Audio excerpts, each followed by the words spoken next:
foda. O livro era pra ser de 12, pra pegar de 12 a 16 anos, que já é foda. Porque 12, 16, pensa tu com 12, pensa tu. Já é uma faixa ali que não é foda. Eu consegui um prodígio, cara. Eu peguei um livro que vende de 8 a 80 anos de idade. Falando sério, porque eu não fui debilóide, tipo assim, criancinha, e não fui intelectualizado, entendeu? Consegui um lance assim de charme, de pá. E além de tudo, né, o Dom Pedro era um maluco, doidão, né? Transava com todo mundo. Dom Pedro é o cara que comeu a Leopoldina? O Dom Pedro é o cara que comeu a Leopoldina e fudeu com a Leopoldina, né? Mas ele comia mais a Marquesa de Santos, né? Ele se apaixonou pela Marquesa aqui em São Paulo, né? Ele era português, mas ele era carioquésimo. Né? Ele era muito carioca. Ele veio pra cá resolver uma questão. Aquela história de uma... Cagando.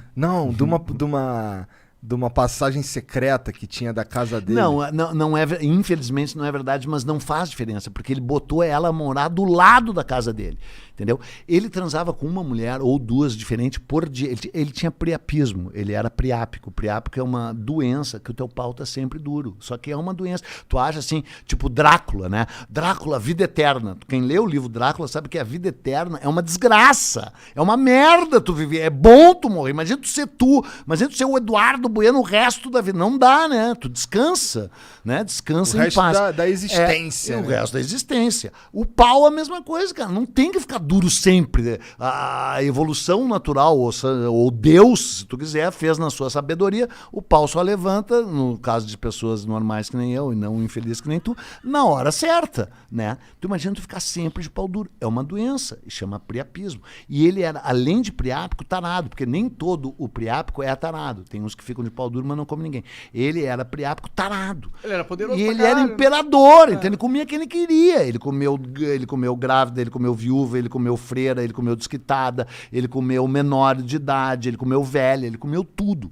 E não repetia prato, né? Comia uma vez, não repetia. A Marquesa de Santos é a única pessoa que ele transou uma vez e nunca mais conseguiu parar de transar. Ele conheceu ela no dia 29 de agosto de 1822, quando chegou em São Paulo, no dia que ele chegou.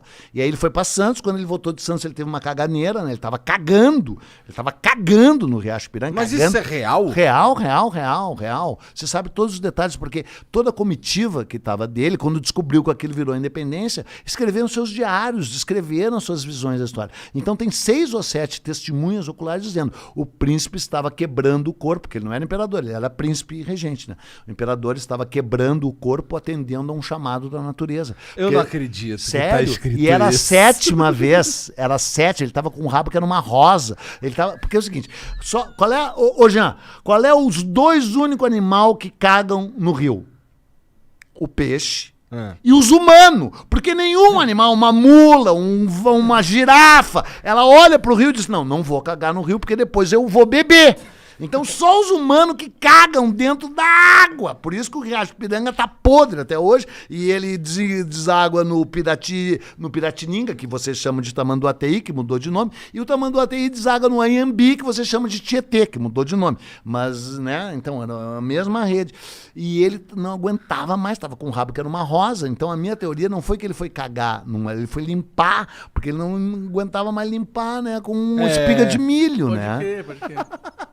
E aí nessa hora chegam as cartas. Ele gritou cagando, não tem papo de cavalo branco nem nada. Ele tava numa mula, né? Ele não tava a cavalo, ele tava Puta numa mula. Que pariu, cara. Nossa, tá destruído. E aquele monumento bonito pra caralho que tem lá no Ipiranga? Então, aquele monumento é uma loucura, porque aquele monumento é de 1890.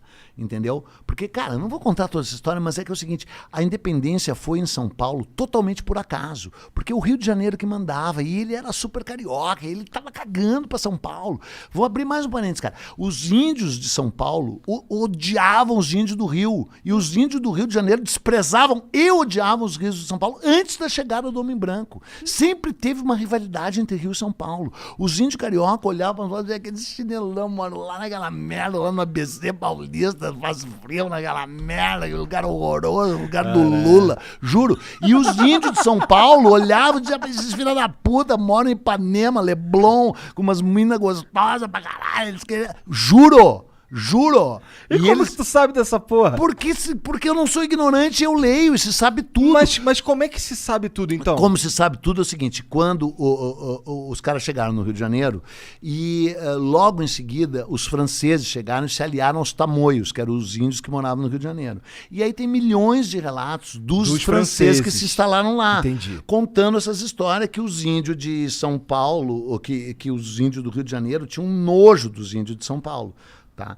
E aí, quando os portugueses chegam, os franceses já tinham ocupado o Rio. Então, eles já estavam antes com o tal João Ramalho, não sei quem, em Santos e São Vicente. Então, os portugueses tiveram que vir para cá.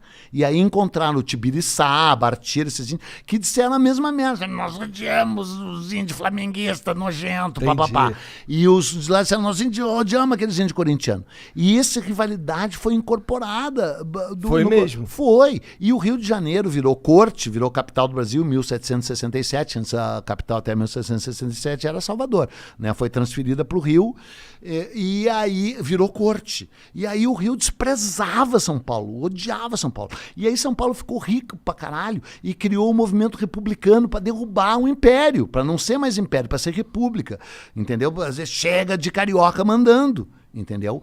E aí, como a independência tinha sido aqui, por acaso, eles criaram todo um movimento, São Paulo, criaram os bandeirantes, inventaram a história dos bandeirantes, entendeu? Os bandeirantes tinham sido um chinelão na história, não tinha. E toda a história do Brasil era contada pela ótica do Rio de Janeiro. Primeiro era contada pela ótica de Portugal. A história é uma fabricação, uma fabulação, conta quem manda, né?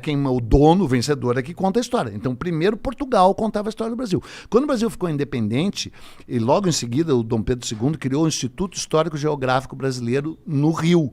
E aí a história era toda centrada na Bahia e no Rio. São Paulo era uma bosta. É que São Paulo ficou rico com café e disse, não, agora eu quero contar a minha história.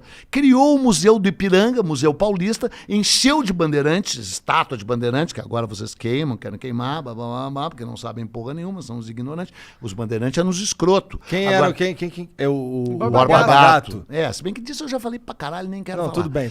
E aí criaram lá a porra do Museu do Ipiranga. E aí fizeram esse monumento. E embora a independência fosse do príncipe, que era monarquista, o movimento foi republicano. É uma história louca. Caralho, paulista. Essa porra é uma bagunça do caralho. Uma bagunça do caralho. E só foi inaugurado na República. Foi inaugurado em 1890. Agora, só para encerrar, porque daí nós vamos para outro assunto, teve um lance do caralho. Você lembra que eu falei de 1972, né? Os milico. Sabe o que eles fizeram? Eles trouxeram os restos mortais do Dom Pedro I. Que tá lá no Ipiranga. Que tá lá no Ipiranga. Que percorreram o Brasil inteiro. Tá lá embaixo do monumento. E embaixo do monumento, junto com a mulher que ele fudeu, que era a Leopoldina. Estão lá os dois, homem e mulher. E a Marquesa tá na Consolação, no cemitério da Consolação. E é por isso que é mal assombrado, porque eles estão separados. É. Entendeu? Caralho. Precisa juntar os Senhor dos amantes, Anéis. fazer uma homenagem.